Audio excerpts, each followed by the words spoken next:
एक लोकतंत्र की सेहत इस बात से तय होती है कि उसकी मीडिया कितनी स्वतंत्र, संवेदनशील और जवाबदेह है।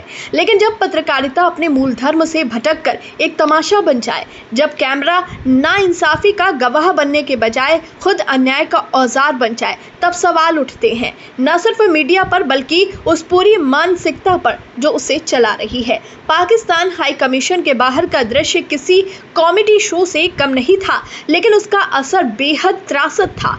एक सामान्य चपरासी जो शायद किसी अधिकारी के लिए एक साधारण केक लेकर आ रहा था, अचानक पत्रकारों की भीड़ से घिर जाता है। सवाल दागे जाते हैं, 27 मौतों के बारे में, राजनीतिक साजिशों के बारे में जवाबदेही की मांग की जाती है। बेचारा अवाक रह जाता है, उसे पता भी नहीं होता कि आखिर हुआ क्या है। कैमरे चालू रहते हैं, एंकर चिल्ला रहे होते हैं और पूरा देश उस तमाशे को ब्रेकिंग न्यूज़ के नाम पर निगल रहा होता है।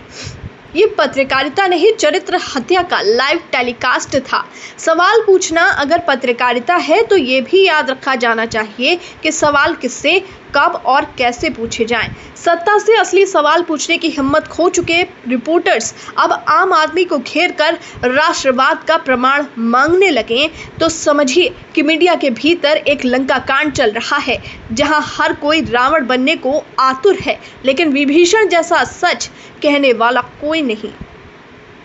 और ये सिर्फ एक घटना नहीं है। कल जम्मू कश्मीर से जो दृश्य सामने आया, उसमें एक महिला एंकर को उस इलाके की जनता ने सीधे शब्दों में जवाब दे दिया। वर्षों से जो पत्रकारिता सत्ता की भक्ति में लिप्त रही है, जिसे आम जनमानस की पीड़ा से कोई वास्ता नहीं रहा, उसे अब जनता भी पहचानने लगी है।